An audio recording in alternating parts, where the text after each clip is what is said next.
and Memphis's first depth chart was released. There were some very interesting things on here. Give me some of your highlights, some of the things that you saw or took away from the initial depth chart. I am glad a lot of transfers won their position battles. It's a good sign. That is what I like. First thing, just looking at it, loved it.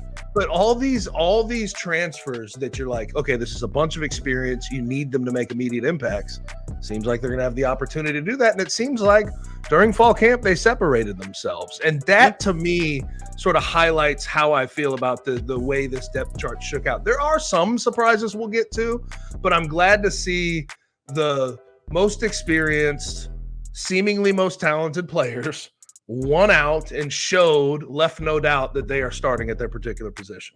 10 transfers from this class are starters. Tune in to On the Bluff with Christian Fowler and Gabe Kuhn every Tuesday at 12 p.m. on the Bluff City Media YouTube channel. Media itself is changing, and I'm not sure that a lot of media publications realize that media is changing and the role that media plays in this ecosystem of information. I don't think a lot of media companies understand how it's changed. And if you're not adjusting to that, you're going to get left behind.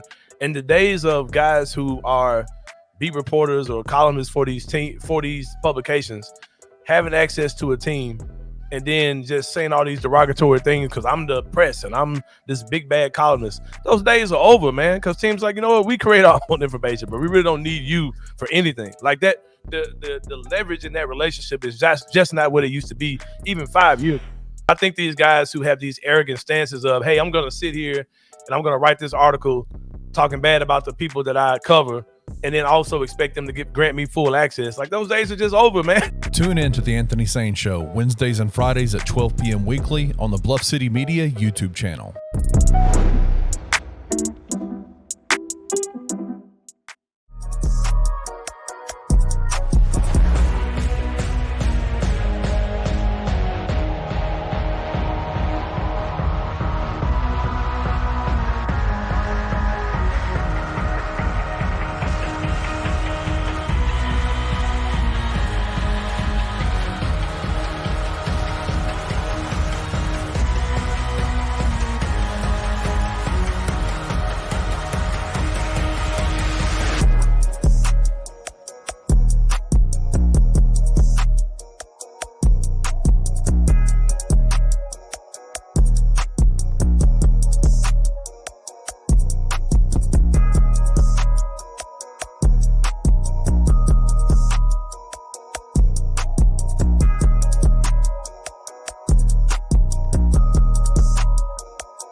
Brevin, I'm really frustrated for a couple of reasons here today. Okay. Number one, went to my daughter's soccer game on Monday, which was great. Always enjoy watching her play. In the crowd were all the parents, and that's great. And one of the parents had this little baby, like a little girl, I guess a toddler, just started walking. Okay. The baby had shoes on, and the baby had a diaper on. Okay. And that was shoes were on at least. And that was it. Why are we letting our children? And this isn't the first time I've noticed this or seen this. But people put clothes on your babies. Because when the baby comes like running over to me, smiling cute and everything, and it's a little baby girl, and this baby girl is naked with just a diaper, I don't want to touch the dirty child who probably has a poop diaper and just looks like has been sweating and just drool for the last 20 minutes. I don't need that in my face.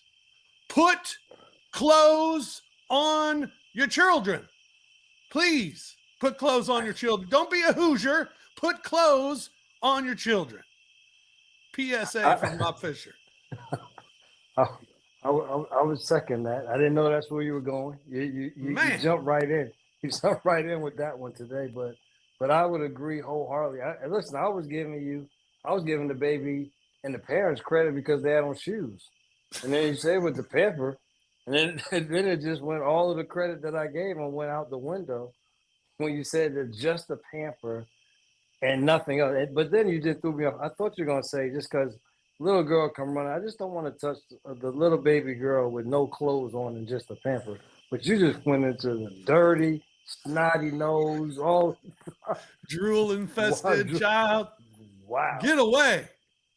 Yeah. Put clothes. And the thing is, Brevin, when you first have a child, you don't even have to buy clothes for the child, even though you want to, because all children, baby clothes are adorable. They are.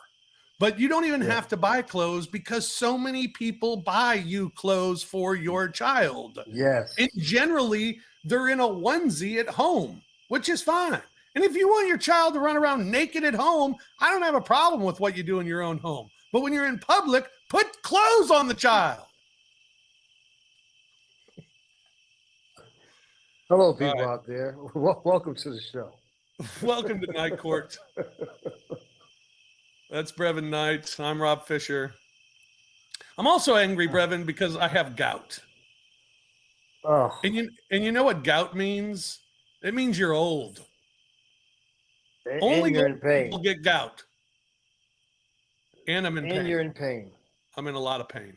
And so it's in a flare up right now. It started yesterday, and it was really bad yesterday. But it's see, I've had it really bad. I mean, it was the first time that I had it, and it was really bad. And I thought I broke my toe while I was sleeping. I didn't know what the hell happened because the sheet of the bed was painful on my toe, and I was like, "What the hell did I do to my toe?"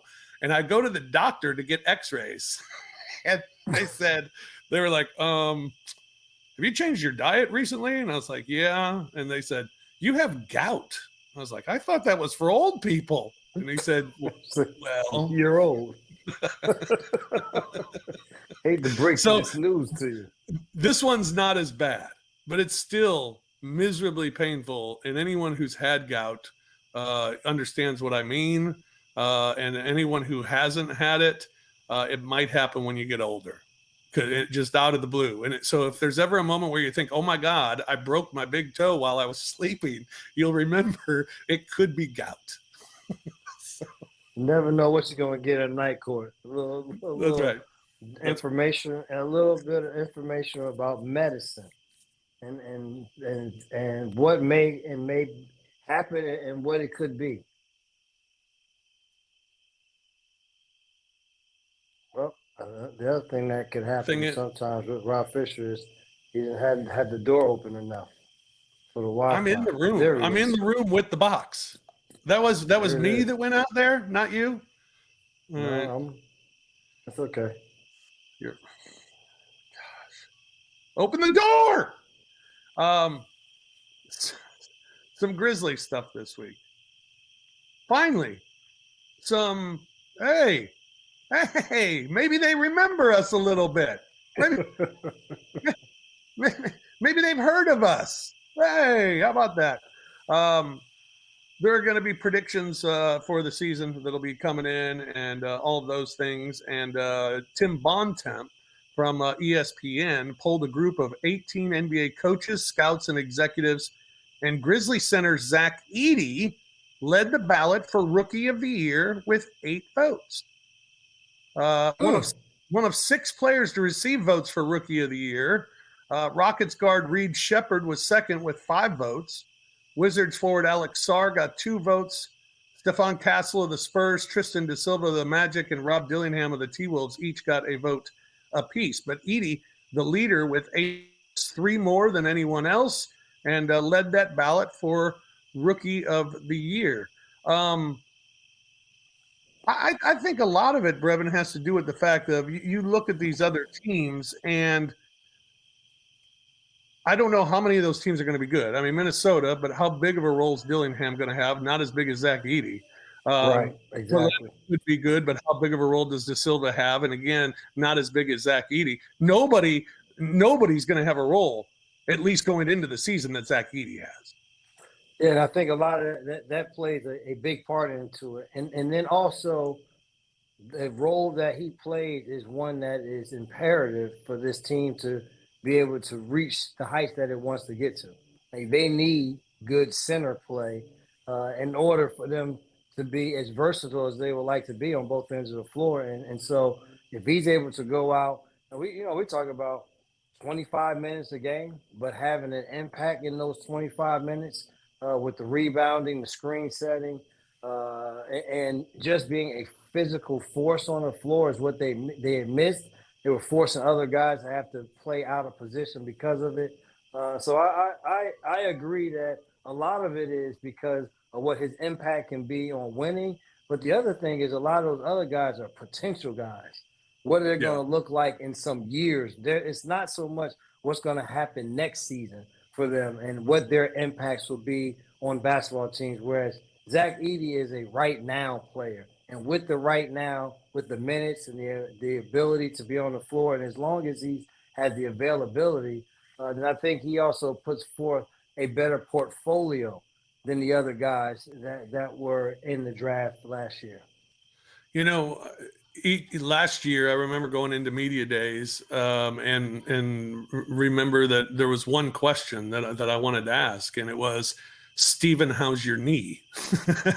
Because it was still such a question mark of what was going on with Steven Adams' knee. I think the one question I want to ask going into training camp this year is, hey, John Morant, just give me your assessment of Zach Edey after having the workouts that you had with him and hearing what Ja has to say, because that relationship may be as important as any for the success of this franchise. Yeah, and it's nice to see them getting together and working out early. Remember we talked on a previous episode where we talked about as soon as they could get themselves in the gym together individually, but also in some type of small groups, but then also in bigger groups where they can play, will just continue to further the camaraderie that they have that gives them somewhat of an advantage at the start of the season. And it was really nice to start to see the videos come out of Ja and Edey working together, because that high screen and roll is going to be crucial for this Grizzlies team. When to roll, how to be ready to accept lob passes, where to throw the ball for Ja, where they come from. And then even when he step back ready to shoot or going into a dribble handoff. So it was nice to see the two of them working together, but also the shooting touch. You hear so many people talk about the shooting touch that he has is one in which is a lot more than what people know about. And I think a lot of it is because he just wasn't asked to do it in college. And I don't think it's something that he'll be asked to do at a large clip. I would almost liken it to be like Valanciunas when he would shoot threes. It would kind of be like, oh, okay, we see that is there. He's worked on it. And when he makes one, it's like, oh, there's another one. But it's not something that you expect on a nightly basis that you're going to play pick and pop basketball with Zach Edey. But it was very encouraging to see them early getting their work in together, and then also probably getting some run up and down the floor and getting acclimated how each other plays. A couple of people have told me that walking by the practice court and not being able to see in, he said it sounds like they're really getting after it, which is always great to hear.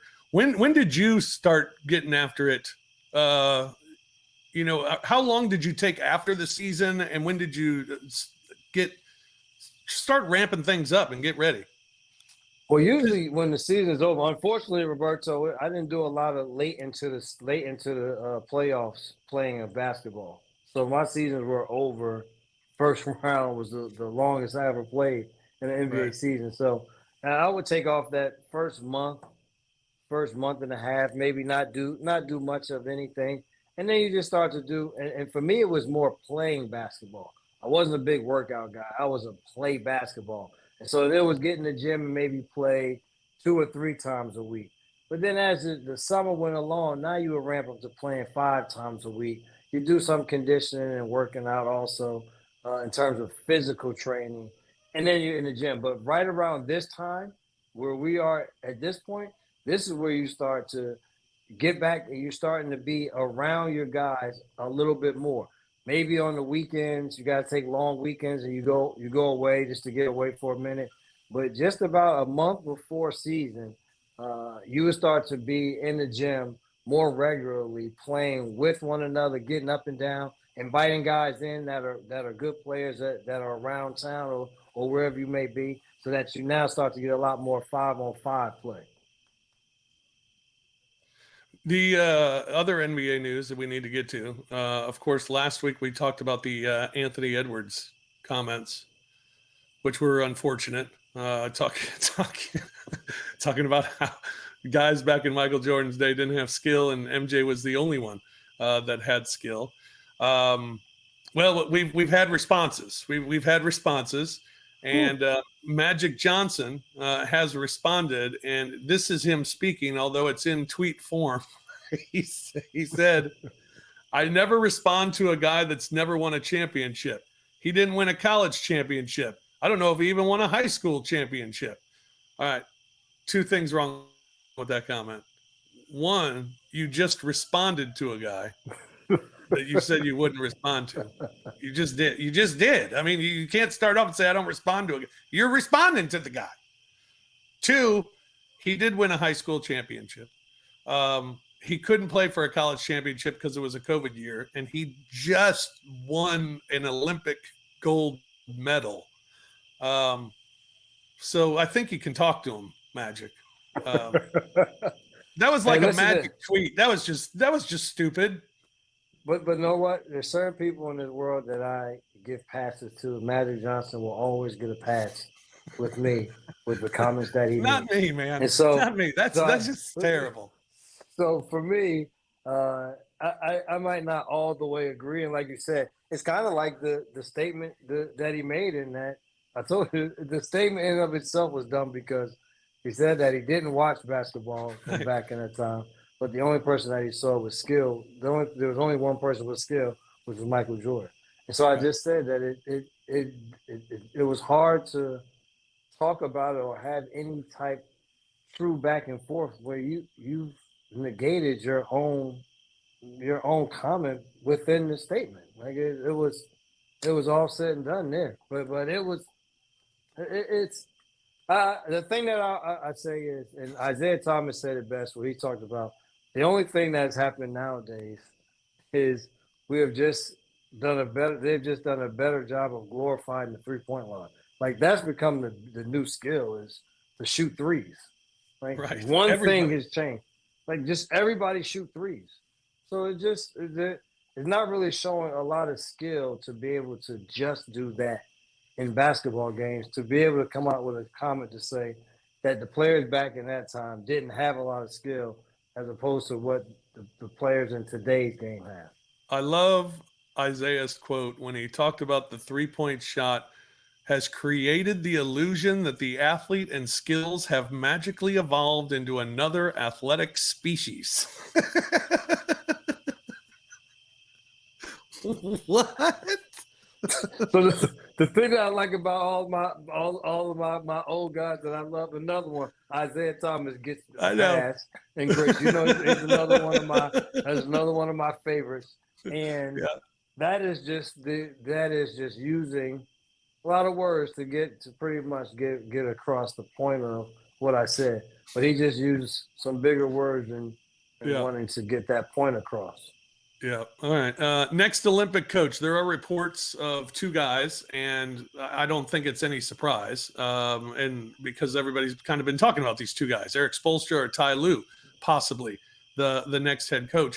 Not that Steve Kerr is going to get fired. Kerr kind of made it known from the beginning that he was going to do it for 2 years, and then he would cycle through and bring somebody else in. Spo or Lue. I'm good with both. I just think Eric Spoelstra may deserve it more just from his tenure that he's had as an NBA head coach and I like them both. But I think Spo's he's got a better resume at this point.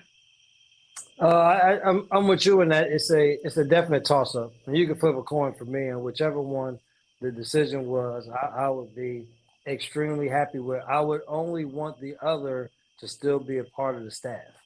I don't want us to be like you're the head coach or you're not a part of it, because I think what has made them be able to be successful, especially with the communication side, is by having both of those guys on the bench. And so I hear what you're saying with Spoelstra. I think Spo also gets a little bit of a nod because of the adjust. Maybe he's had to do a little bit more adjusting and understanding what those adjustments may look like within games and with those high level players. But if there is any difference between the two, the difference is super slight. And it just comes down to if you say one guy's been doing it a little bit longer than the other guy, despite the fact that Tyronn Lue has been extremely successful as a head coach. Pretty interesting year for Ty Lue this year, coming up with the Los Angeles Clippers. I mean, we talk about everyone's forgotten about the Memphis Grizzlies. I would say people have probably forgotten about the Los Angeles Clippers as well, especially with Paul George leaving and going to Philadelphia. But he's a really good coach. They still have a great player in Kawhi Leonard. They have some other really good pieces around him. They'll be an interesting team to keep an eye on this year. Yeah, I think I gotta see. I know they got. I know that Paul George left. I know that Westbrook's gone. Westbrook. I just thought that. Oh, they still got James Harden. Oh yeah. Oh yeah. See, you forgot about Harden. And if Kawhi Leonard. Yes, that's a shame. That's an absolute shame you just threw him.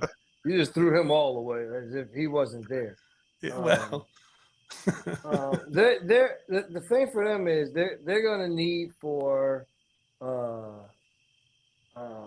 Leonard to play as many games as he played last year. They got some guys. They got some pieces. They got Derrick Jones Jr. comes, so that gives them the length and it gives them the 3-point shooting and kind of a 3-and-D guy, and it gives them another vet guy. But they're going to rely a lot on Norman Powell's going to continue to be as good as he was. It's a veteran team that's still going to come down to Kawhi Leonard being available. Yes, not during the regular season, but he's got to be available for in the playoffs. Right? And if not, then it'll be a struggle. Especially they would like to be successful as they open their new arena this year. Yeah, with Kawhi and James Harden. Also, what is that? Cooper Flagg. You familiar with Cooper Flagg? Yes, I am. He's going to be the number one pick next year, right? Yes. And he's going to Duke. And he is signed with New Balance. He is signed with New Balance, which is interesting because Duke is a Nike school. And apparently, according to the contract, he's going to have to get permission to wear New Balance shoes during games for Duke. So once this was something that my brother brought to my attention. As soon as the NIL thing started, the first thing he said was, what is going to happen with all of these schools and these coaches that have these deals with sneaker companies and they're getting money from these, but the kids don't have deals with those individuals, and now they can go out and get their own deal. And so now it is finally a situation that's here. And New Balance, I give them a lot of credit because they have made a huge resurgence. And with that resurgence, it has been massive with the amount of athletes that they've been able to get and the level of athlete that they've been able to attract. Kawhi Leonard was a big one early on. Zach LaVine, Jamal Murray, DeJounte Murray, Tyrese Maxey, Aaron Nesmith. It goes across sports also for Cameron Brink. She's in it as well. Yes. Stanford Cardinal. And then, of course, Shohei Ohtani, the biggest superstar that has a New Balance deal. So, shout out New Balance. We should have saved that for a toast. And the other thing is the New Balance also, like, just in terms of sneakers in general, like, people are now going, like, I see New Balance stores again, standalone stores. Yeah. How about that? Cooper Flag, New Balance guy now. All right. Couple of Olympic notes. All right. You ready for an Olympic note? Okay. What you got for me? There are no more breakdancing in the Olympics. Amen. They got rid of it. Amen. And you're a big fan of Ray Gun. And apparently Ray Gun has been very disappointed because in kind of being depressed because of all the negative hate that people are spewing.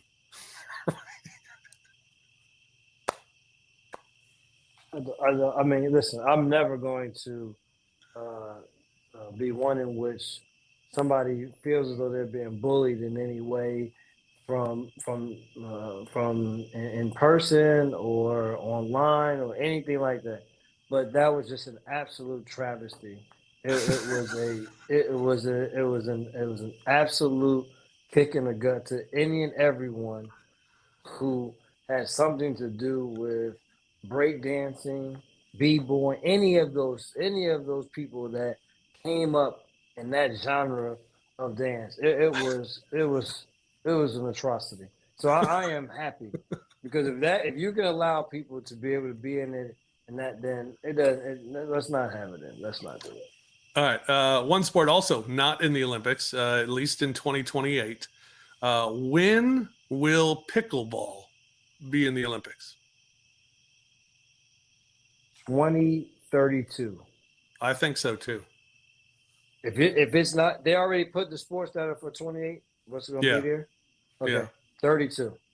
That's not even a question. If that 3v3 is in the Olympics, pickleball will be in the Olympics. Can't wait to see the best in the world. Oh, it's going to be amazing. Because the thing is, it's going to be like names that you've heard, like old tennis players. Right. You know what I mean? It's going to be some young phenom that don't want to be on the tennis circuit that much, but just it's going to be, and it's action. Like, I like it because it's going to be something. It's going to be like table tennis. I mean, we call it ping pong, but since we're talking about the Olympics, we'll say table. It's like table tennis on steroids, just a lot bigger. Right. Yeah. Well, it'll be cool. I agree with you. 2032, pickleball coming to the Olympics. And we should dominate, right? I mean, at least in the beginning, maybe. But let us dominate some part of tennis. That's something that is tennis-like. Yeah, no at kidding. this point, because in tennis right now, boy, the American, especially the American men's side. Jeez. Not good. All right. I saw this news today. Big news. 9 Shake Shacks are closing. 9 Shake Shacks are closing. What do I say?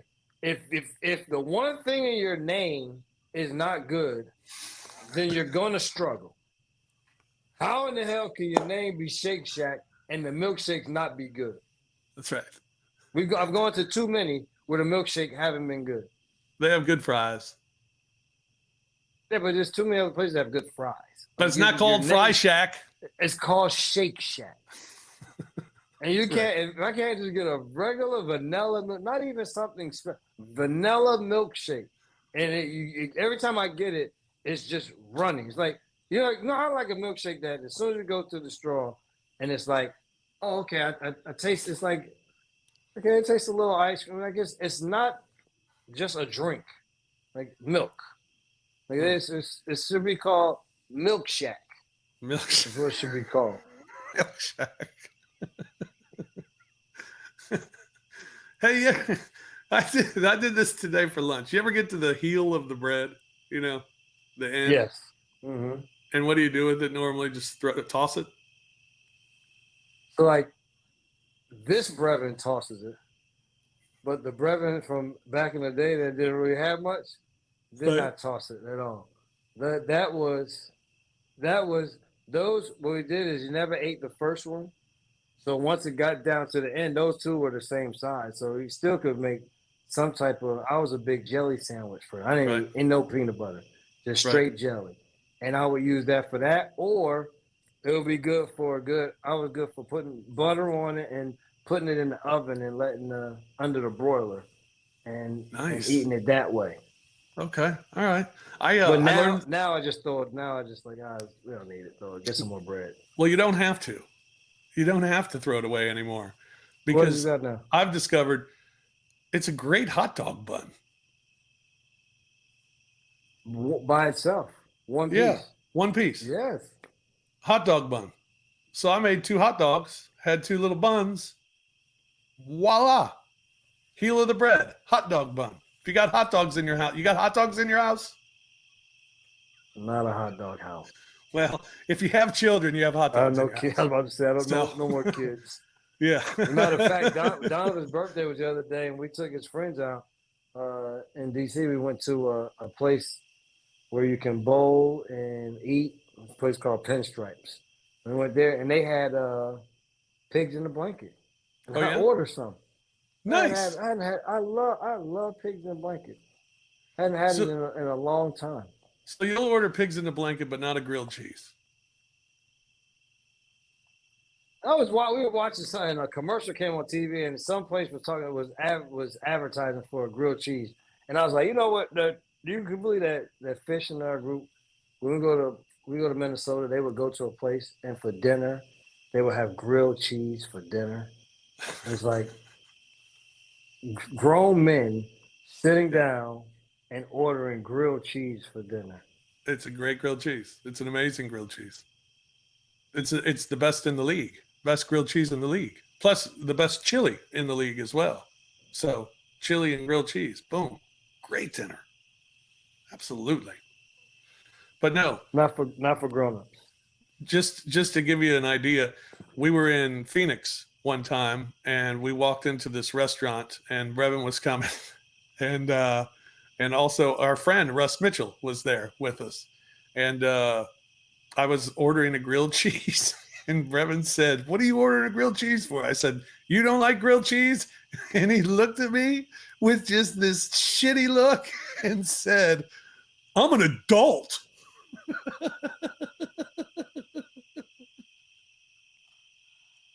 You know, the other thing I get is when we go to dinner and somebody's like, "What are we gonna get for dinner?" It's like, "I think we get a salad." I was like, "So that's it? Just a salad? No, nothing else." I'm like, "Just a salad." Just a salad. Just a salad. All right. I got a couple of toasts. Uh-oh. Toast to everyone involved in college football. Happy college football season, everybody. Last week was week 0. We got a little taste of it. This week, week 1, everybody's playing. It's going to be exciting. College football season. Enjoy. Shout out to college football. Go Dogs. Sick 'em. Woof, woof, woof. Go Cardinal. Go Cardinal in your new conference. Enjoy your new conference. New conference. New everything. Yeah. New everything.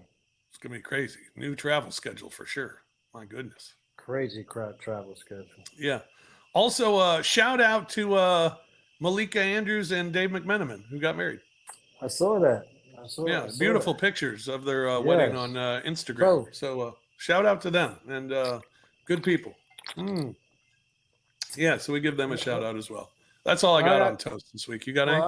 I'm going to toast my family. I always say, okay. You know, I told you about Aunt Wanda passed away, and we had her funeral this past weekend. And the one thing about funerals, I always say, is there's the sad part of funerals, but there's this other part of funerals that is happy, and that it turns into a family reunion, and it turns into a time of reminiscing.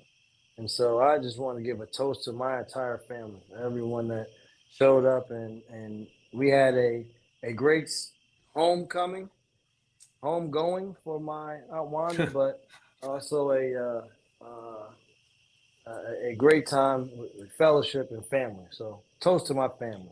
Awesome. Toast to your family for sure. That is fantastic. I forgot to find it. I don't have a Caitlin nugget for the week, other than she did something really, really good. this week, like broke another record for something. And then Angel Reese had a 20 rebound game, which, like 3 in a which row is or just something. absurd. I think she had like 3. I think she had 3 in a row. Yeah. And she's So like- they're and she's both like still Moses. crazy. She's like Moses Malone too, because if she misses, she goes back and gets it. It's like she's very quick. The instincts to I know where it's going on. I'm gonna go back and get it again, and go up. Yeah, so- we're in that dash part of the season, a dash to the end, and then the Yes. postseason starts. I'm looking forward to that. That's going to be a lot That of should fun. be fun. Hey, one other Alright. thing I'm looking forward to. Yep.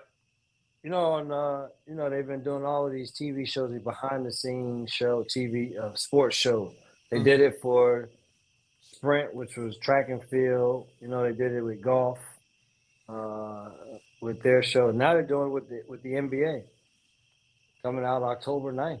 They're gonna do one in which they follow 5 players. LeBron being one, Anthony Edwards being another.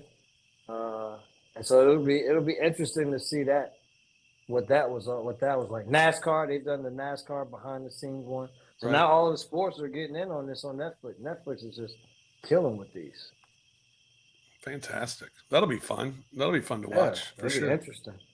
Yeah, and Ant's always good for whatever he says. He's pretty entertaining. I mean, notwithstanding.